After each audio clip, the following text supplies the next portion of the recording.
Servus miteinander. Heute möchte ich euch mal was zeigen. Wieder mal. Und zwar nicht das, was ihr im Vordergrund seht oder ja, Hintergrund wie immer, sondern was eigentlich im Linksrücken ist. Ich werde da nochmal langsam latschen und ich möchte euch fragen, was ihr davon haltet.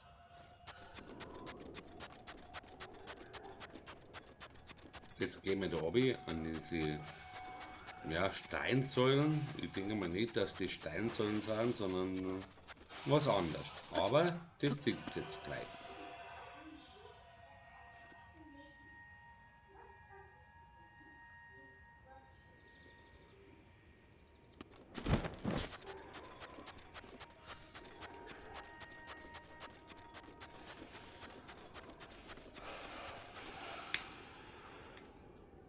Also irgendwie, Entschuldige, ich habe Zigaretten in der Pappen gehabt.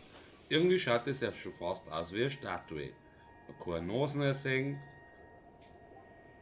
ein Auge und ein Mund. Jetzt gehen wir dann nachher schon langsam mal weiter zu der nächsten. Die schaut nämlich fast genauso aus.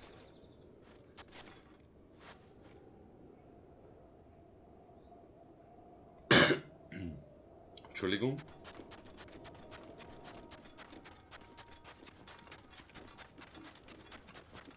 Ja, lauf! Also die Statue, da sieht man es jetzt nicht ganz so gut, weil halt natürlich die Sonne ein bisschen irgendwie in eine andere Richtung ist, aber man kann da ganz um ein Auge erkennen, irgendwas abgenagt, vielleicht der Nasen und dann was abgenagt, vielleicht der Mund. Schauen wir uns nochmal die dritte an.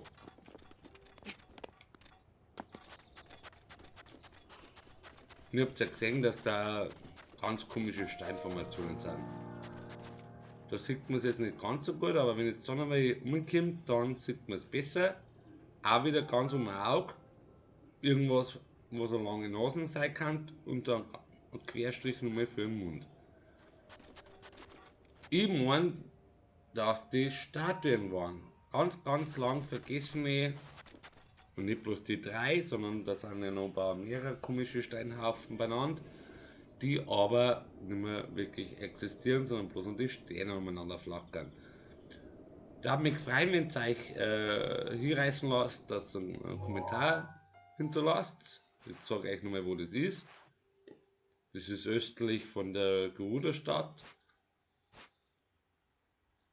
südwestlich von den 7 Kriegerinnen. Und ja, wie gesagt, das hat mich gefreut, wenn ihr eure Meinung dazu abgibt, was ihr davon haltet. Ist das irgendwas Interessantes oder nicht? Das ist nur Bullshit. Und bis zum nächsten Mal. Servus, pfiat euch, euer Lange.